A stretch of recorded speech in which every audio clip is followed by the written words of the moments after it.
Mas o senhor estava tocando na questão da celeridade, mas nós temos agora, no momento, por exemplo, 8 governadores que tomaram posse, né, sob força de mandado de segurança. Esse tipo de coisa não acaba repercutindo também, não poderia repercutir nessa imagem da justiça eleitoral? Eu acho que repercute, mas repercute nesse caso, engraçado, isso é uma concepção minha, a população não está em lua de mel com o mundo político.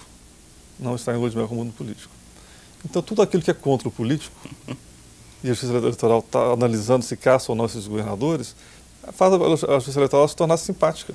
Sim. Né? Porque pode até que o governador não tenha se envolvido.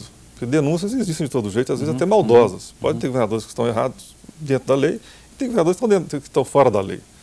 Mas o fato de se combater um político em primeiro momento, é interessante. Então isso não desgasta, essa morosidade não desgasta.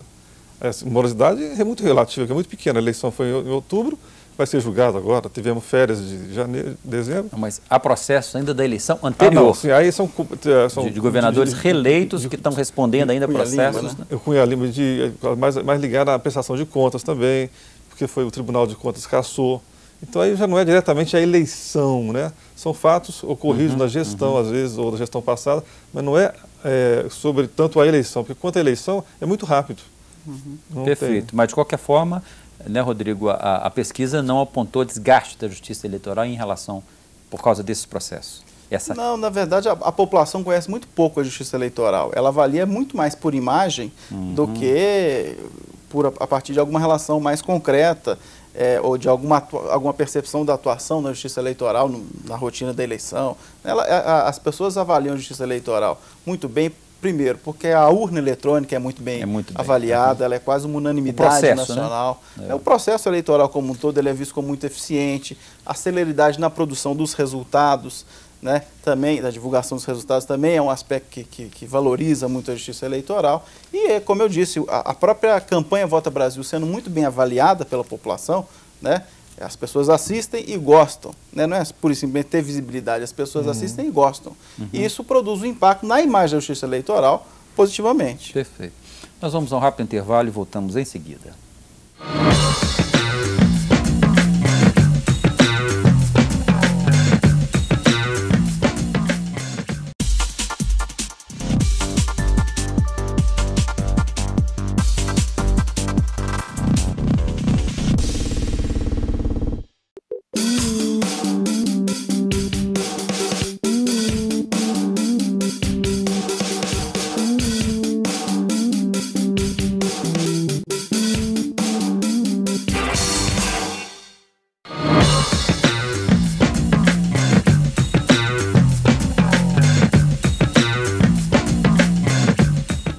Via Justiça está de volta, comentando hoje os resultados de pesquisa recente de avaliação das instituições públicas brasileiras.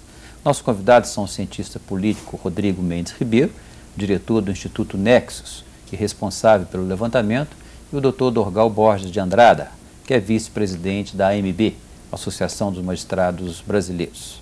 A nossa equipe foi às ruas de Belo Horizonte para tentar confirmar os números da pesquisa, ouvindo algumas opiniões sobre a credibilidade da justiça brasileira. Vejam as respostas. Qual dos 3 poderes o senhor confia mais? Executivo, legislativo ou judiciário? Eu acho que nenhum. Não confia em nenhum? Nenhum. Está descrente? Descrente. Judiciário. Por quê? Bem, eu tenho visto grandes coisas, principalmente com o CNJ, não é? Executivo. Por quê? Porque eu acho que tem mais controle técnico e formas de você controlar as ações do poder. Legislativo. Judiciário. Na verdade, pode confiar em nenhum, né? Mas o que eu confio mais é só o judiciário mesmo. Eu confio no legislativo, sabe? Sinceramente, nenhum dos 3. Ainda acho que o judiciário é o mais confiável. Por quê? Porque é o que lida com as leis, é o que deveria colocar esse país na reta. Rodrigo, nossa pesquisa, claro, não tem a base científica que o Instituto Nexus fez, mas ela, em certo sentido, confirma, né, o que foi apurado, ou seja, há uma avaliação do judiciário melhor, mas parece que há ainda uma certa descrença das pessoas em relação às instituições públicas. Você tem essa impressão? A gente não tinha a opção nenhum dos três, não confio em nenhum dos três. Né? Provavelmente se tivesse ia aparecer também alto. Quer dizer, eu acho que sim, há uma descrença. Eu acho que aí as pessoas, em geral, fazem uma confusão e juntam tudo num bolo, né, de instituições públicas, instituições políticas, e acabam que eles se sentem distanciados, né, dessas instituições e por isso nem avaliam bem. Agora, as perguntas confirmam que a justiça ela tem uma imagem melhor do que os outros poderes, né? Eu acho que o que pode explicar isso? Por onde que passa essa explicação? Eu acho que as nossas próprias pesquisas mostram que a imagem do judiciário são de pessoas mais sérias, bem preparadas, mas também eu acho que a gente precisa colocar uma discussão aqui que é interessante. Também a justiça é vista como um poder mais distante, mais fechado, né? Uhum. E queira ou não queira, esse fechamento, esse distanciamento faz com que ela não se exponha tanto, né? Da mesma forma, a gente não pode falar do legislativo e do executivo, que estão mais presentes no dia a dia aí da rotina da sociedade, né? Então, esse distanciamento acaba que protege um pouco a justiça. Doutor Dorgal, o que o senhor acha dessa tese? É interessante isso? Não, esse distanciamento, ele acaba dando uma certa proteção, vamos dizer assim, também para o judiciário?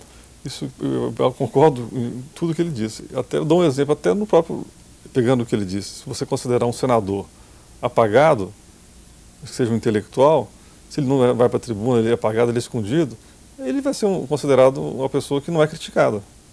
Então a justiça, ela pode estar boa ou ruim, se ela não vai na mídia, ela pode ser criticada, geralmente não vai ser criticada porque não sabe os defeitos dela. Uhum. Eu iria até complementando o que ele disse, acho que ele disse, os três poderes, a população não conhece os três poderes. Não sabe o que faz o legislativo, conhece, sabe o que é deputado, que um é juiz, mas não sabe como funciona. Então, não sabendo como funciona, ele julga de uma maneira que não pode ser correta, porque você não sabe o que é o legislativo, o executivo, o judiciário no seu complemento todo. E também não podemos cobrar da população que ela saiba minúcias, que ela tenha a vida dela para viver. Uhum. Mas há realmente essa mistura de que poder é poder, todo mundo é a mesma coisa. Então, nesse poder para todo mundo é a mesma coisa, eu diria o seguinte, nós estamos numa época, agora está melhorando, mas que o serviço público em geral, ele está superado. As metodologias, a burocracia, essa construção, o funcionamento do poder público de um modo geral, ele não atende a população da maneira que é a rapidez que a população quer num mundo de informática, num mundo moderno, num mundo de transformação. Então, há essa transformação no serviço público, graças a Deus, de melhorias, mas está muito devagar. Então, há uma frustração, até inconsciente, né, com o serviço público. Perfeito. Em muitos lugares você bate no balcão, você não é atendido, você demora muito, você vai no Detran, você vai na Justiça. Então, o serviço público, de um modo geral, para mim, ele não está no tempo, no compasso certo. Como no passado foi diferente, eu diria. No passado, o serviço público, 30 anos atrás, há 40, 50 anos, ele era a ponta. E o serviço público é que detinha o Correio. O Correio era, há 40, 50 anos, ele era o quê? Ele era o carro-chefe da modernidade. A ferrovia era do serviço público. Uhum. Não existia a estrada. Hoje inverteu, o serviço público está atrás da fila, não puxa a fila. Perfeito.